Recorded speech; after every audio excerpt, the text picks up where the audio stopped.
en corroboré de Jacobi, Jacobo et de Jacuma. Jacobi, Jacobo, Jacuma, tous vos trois ou trois en un seul, vos droits invariablement unis, rentrez chez vous de bonnes heures. Si l'humanité en est en alerte depuis peu, que vous saviez-vous de ce que cela représente pour le reste enfoncé encore plus en son léthargique et en son couleur d'offrande, des sacrements des plus précaires en précocité si méticuleuse. Toi, tu les as vus à la plaine, tu les as vus et entendus en dormant sous le rocher, murmurer en son dans leur sommeil, et tu te les as représentés pour vous trois dans la caverne, et tu étais en Nubie, si obnubilé d'abord, et obvieusement rappelé ensuite. Tu étais en crinière abondante, passant au galop sous l'écran, verte préparée comme couche pour toi, tous les trois. Que voyais-tu en dessous de tes paupières si éparpillées en papillons? Combien se mesurait là ton courage de voyage en air d'Alion, et ton temps compté et scandé des teintes écarlates palpitaient, munities de sang téméraire et de tes souffrances si sédimentées que de plus lourds sédatifs sémantiques en substance éthérée, se parsemèrent de par leurs séquences les plus élémentaires et rudimentaires, qu'un torchon en paille les couvents d'un pelle ramassé en amas de couleurs si ochrement âpres que sédimentées comme de terre bouillie et cuite, et d'un si azur tel de tes cils perles si ordinairement coordonnées en hélices, en brillants, des plus lumines qui n'affichent rien et qui ne cachent guère ces fumées funèbres inhalantes de lavandier, et aussi des oriflammes dansantes, des géhennes, des géraniums, des septentrions si axés en vertical et des colonnes vertébrales transversales, des vers de terre croisés en formant des cymbales, des syllabes, des fourmis bien dansantes dans les soirées à Zimbabwe, ciselées, car une couleur d'orange plus tard venue et un bleu blotti vers la plus mauve, en cercle spiral devenu une rectangle bien ordonné avec des cordes si bien rétrécies en treillis, trépassant la devant bien ouverte d'une danseuse évanouie, car sanglantée d'un garçon cornu et d'une ange fillette si abruptement desservie au sévice d'une ombre, nuit en bâti cornu si fin de pénitence annuelle, charnue des éléments concordants. Toutes les circonstances mâles si nubilées et si étiolées d'étroitesse qu'une fille en avait dessiné l'inerte fresque dorée sous tes yeux, 1000 imbriqués, 1000 percés, 1000 trouées, un pivot pivotant autour des pivotés pittoresquement pilotés en air doucement tombant par la marche.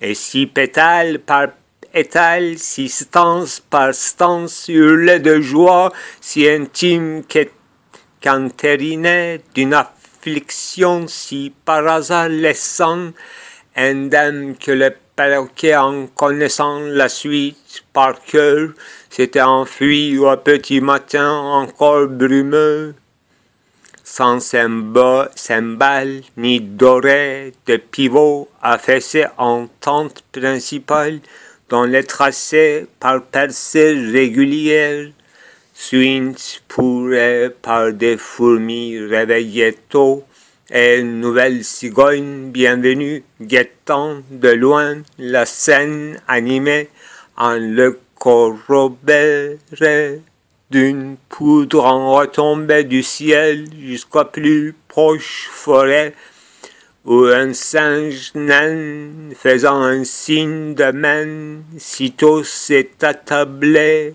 à ses épines succulentes comme des corrigantes, des corinthes dorées cette fois, si toutefois de mêmes ailes la gorge coupée d'une gerbe de fleurs fêlées, irrégulièrement dispersées, qu'un œil éveillé encore qu'à peine les ramassait en promenade par les petites lèvres de souche, du fond de sa couche encore chaude, ou encore des nouvelles femmes et des garçons sanglotaient toute la nuit, les ornés des oriflammes flegmatiques, pourtant si joliment disposés en ornements figurés et effigiés d'une triste topique, comme séquence finale en exergue d'une série de 3 oriflammes, d'abord en corribande et ensuite en sarabande, et pour en finir en flambeau pour Jacobi, ensuite pour Jacobo et leur petit frère Jacuma.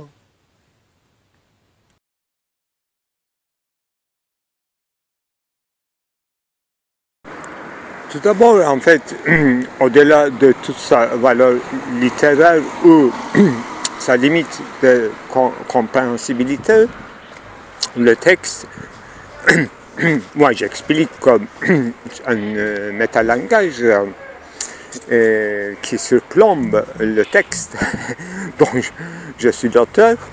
Il s'agit d'une cérémonie d'initiation, pour utiliser un terme convenu dans l'anthropologie générale. Et philosophiquement, il s'agit d'abord d'une psychagogie, donc c'est une pédagogie, une cérémonie de ce genre d'initiation dure au moins jusqu'à la nouvelle lune, donc un mois, et même je suppose 2 mois successifs ou 3 mois, mais vu les travaux de chasse et d'agriculture à faire, c'est long. Ça peut donc hiérarchiser, scander. 3 mois successifs, c'est trop. Donc il faut participer à des travaux à partir du 2e mois, je suppose. Mais 1 mois sec dure un entraînement de guerrier, chasseur, mais autre chose aussi, à la vie privée, à la vie communautaire, pour ne pas dire familiale, parce qu'il n'y a pas de différence entre une vie ou un positionnement familial et communautaire. Il n'y a pas de radicale différence, une différence de degré sûrement. Parce que tout est frère, tout est père, tout est supposé, toute femme est supposée d'être mère, et de belle-mère, je suppose. Mais le problème n'est pas là. Donc, du côté communautaire de ce que nous appelons société civile bourgeoise à partir d'Hegel, donc le rapport entre les égaux, c'est pour ça que j'ai dit frères, c'est pas obligé qu'ils soient des vrais frères. Donc, ils sont frères de moi, ou de cette nouvelle crue d'hommes. Il s'agit d'un élevage, au sens de bétail, élevage d'hommes. Mais comme il ne s'agit pas d'un simple troupeau de brebis, il faut une psychagogie beaucoup plus convaincante, donc plus sophistiquée, qui passe par les signes, tatouages, empreintes corporelles et des applications sur le corps, et non pas bien sûr, pour le but de torturer, faire du mal, non. Donc, une psychagogie subtile veut dire créer des circonstances, des jeux, qu'on n'appelle pas des jeux, mais des véritables challenges. Nous allons dire aujourd'hui concours, mais il ne s'agit pas d'une simple concurrence, c'est pas le but. C'est pas le but de chercher le meilleur coureur comme chez les athlètes grecs et tout. Le but, c'est chacun doit trouver sa place dans cette expérimentation. Une véritable Erfahrung, donc frôler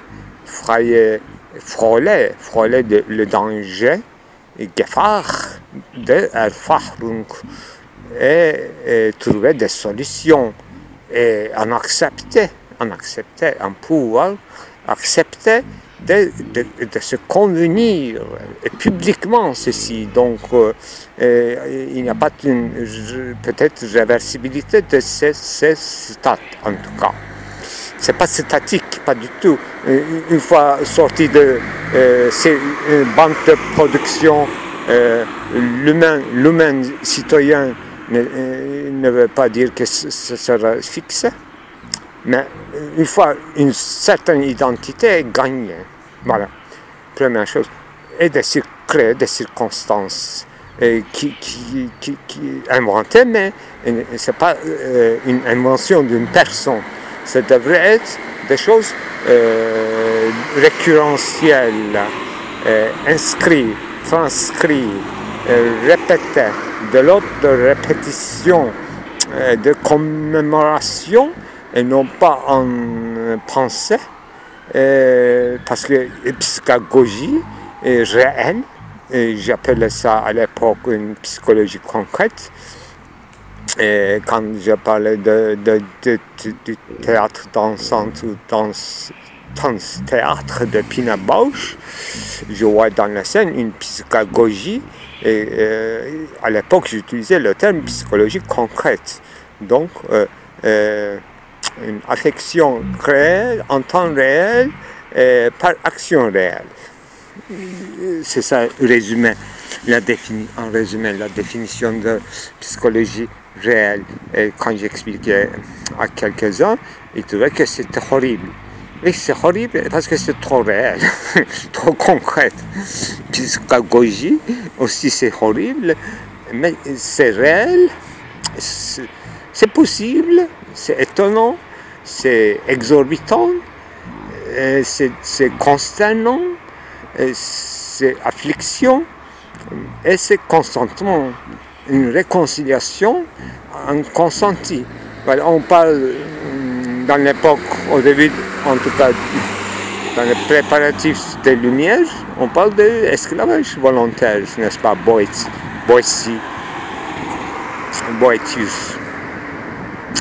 Oui, mais esclavage n'était pas esclavage, c'était une soumission ou état d'être réconcilié avec l'État. L'État, c'est des conséquences d'une expérience. Je crois que j'ai bien expliqué qu'il s'agit d'une véritable opération humaine dans l'immanence, expliquer immanence humaine, expliquer humainement dans les limites de l'immanence, bien sûr en créant, en sécrétant de la transcendance. Donc des grands symboles réaffirmés et on rentre dans les symboles. On entre et on rentre dans les symboles. On ne rentre pas dans une chaise, mais on rentre dans le symbole en la personne. Donc la personne devient symbole incarné en chair. C'est ça, véritable opération de transsubstantiation et non pas en tierce, c'est-à-dire devenu spectacle, une magie à regarder. C'est pas un spectacle, mais c'est psychologie concrète, ça passe par le corps, par le chair, par les sentiments, par 5 sens et plus, par vivre, par la famine, par la soif, par l'insomnie, par le sommeil, par le confort, par l'évanouissement et malheureusement parfois par la mort. Ça se finit. Ça peut se finir par exténuation. C'est pour ça qu'à la fin du texte, on parle de la flamme, on parle de sarabande, c'est bien, ça vient de personne, sarabande, sarabande, devenue sarabande à 3 temps, une danse de salon à la française. Sarabande, qu'est-ce qu'il y avait? Corybante grecque, dédiée à la déesse mère Cybèle. Voilà, c'est encore des guerriers qui dansaient, comme on peut trouver dans tous les encyclopédies que j'ai vérifiées aujourd'hui. Des guerriers en préparation, donc moitié nus, et armurés plutôt, c'est-à-dire avec visière, avec les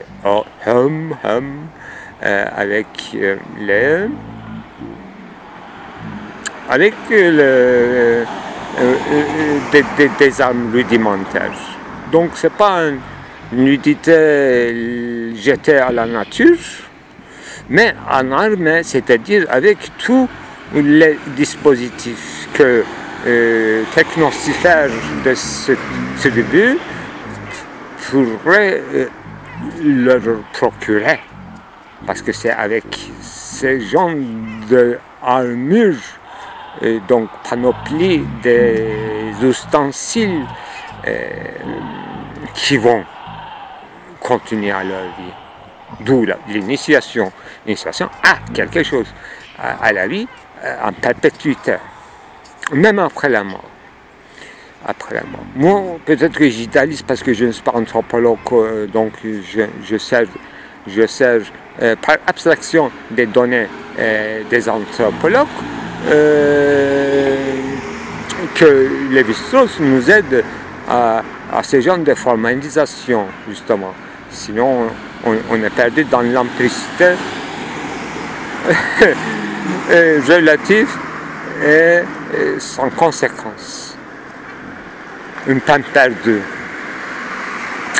Voilà, le boucle de l'humanité en passant par le sauvage, par le civilisé, ne s'enferme pas dans une totalité peut-être, mais se renvoie à notre état civilisé et à notre psychagogie à nous et à notre psychologie concrète jusqu'à Pina, en passant par Pina Bausch, qu'il est dans le sommet par rapport à ce que comme culture, et il y a des autres théories des romantiques allemands, c'est Gesamtkunstwerk.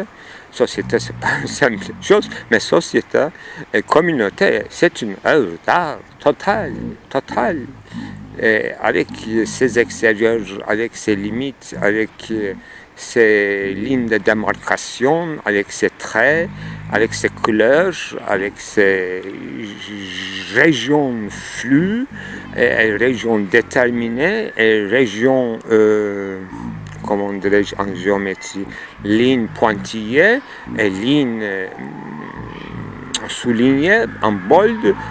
Voilà une peinture véritable, comme Gesamtkunstwerk, qui passe par la chair, par l'ustensile, par l'acte sexuel, par dormition, par dortoir, par la tente, par doré, par bleuti, par orange. Tout est signe.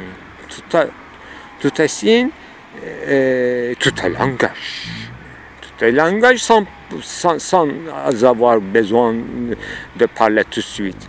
on apprend la grammaire et puis à partir de laquelle on peut générer même des mots onomatopées pour répondre aux exigences du symbole qui n'est pas des mots, qui sont des véritables actes vivants, donc en vivant fondés sur la terre, fondés sur plantes, fondés sur fleurs, comme l'Hippocamènon, qui prend son essor d'une fleur origan de Corinthe dorée. Voilà. D'où viennent ces expressions littéraires. C'est une fleur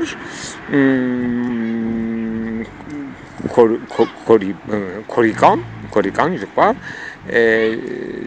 que j'attribue à Corinthe dorée. C'est une fleur charnue qu'on trouve dans les endroits arides et dans les montagnes. Voilà, les dictionnaires disent comme ça, mais nous le connaissons par expérience, sans connaître le nom. Voilà, il y en a comme ça des géraniums et des gehen. Je ne sais pas si ça existe une plante qui s'appelle gehen, pourquoi pas. Voilà. Flamme, oriflamme, c'est-à-dire un drapeau, des signes qui revient à chacun et à la communauté générale, à la fois universelle et singulière, une oriflamme universelle de la communauté, distinctif, une oriflamme distinctif de l'individu, et l'individu qui se fait. Ça n'existe pas auparavant l'individu. Il n'y a qu'un enfant omni désirante, omni affamé, omnisexué, ou voilà, comme réaffirmation de la psychanalyse préliminaire. Pansexué, de pansexué, androgyne, mythe d'androgyne, c'est pas un mythe, une véritable tabula rase de sexualité pour voir de quoi on est capable, de quoi une chair, un corps, pour parler comme Spinoza, de quoi est capable dans son meilleur, un corps. Donc une chair bien bâtie, qu'il faut bien bâtir. Et le sexe se détermine à partir de là, et qui n'est pas stable, qui n'est pas fixe. C'est entre autres, c'est pas principale distinction, en tout cas.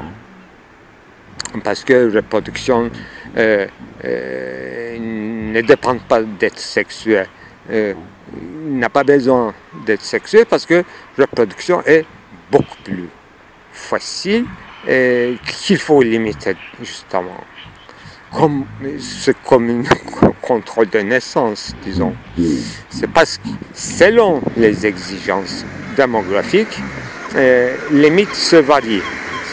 Le mythe doit se varier, le mythe, c'est-à-dire symbole, et les lignes de démarcation entre les égaux qui ne sont pas véritablement égaux, et qui s'égalisent comme aujourd'hui on parle de boxeurs qui montent sur le ring, qui s'égalisent, qui se montrent comment ils vivent ensemble. C'est ça qui est intéressant et qui mérite d'être regardé comme spectacle. Et là, effectivement, dans la vie quotidienne, les choses deviennent de nouveaux spectacles. L'initiation, c'est une chose sérieuse, c'est pas un spectacle. On n'apprend pas en regardant, mais on participe activement. Mais en société, à la fois on fait récurrentiellement ce qu'on doit faire d'une manière répétitive, mais on devient un objet de regard d'autrui, donc un spectacle. Une société idéale, c'est tout le monde se regarde avec un œil intéressé, affirmatif, et non pas questionnant et jugeant. Juste une rectification pourrait être suggérée. Et non pas du tout. Voilà. Non pas du tout pour lui faire entrer dans une schème d'identité. Elle lui rappelait l'ancienne schème de son identité, pas du tout. Et regardez son évolution. C'est fantastiquement intéressant comme spectacle à regarder cette fois-ci. Sinon, si tout était déterminé, voilà, il faut comparer strictement avec les Grecs, avec Corybande, avec les hiérarchisations dans la République de Platon ou ailleurs, dans l'exercice militaire, dans la séparation des militaires et des civils. Ça n'existait pas chez les sauvages. Là, c'est pour ça qu'il y a une évolution et une prise de position comme kairos. C'est-à-dire une sorte d'occasionnalisme qui laisse ouverte inventivité. Inventivité, c'est-à-dire répondre là où on a besoin de lui. Pouvoir être là où il faut y être. Donc,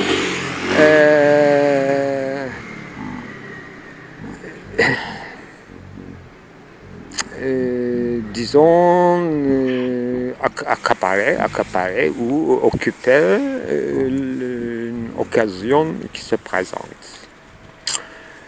Et ne pas rater une occasion qui se présente. C'est ça, kairos. Kairos sauvage, qui est idéal.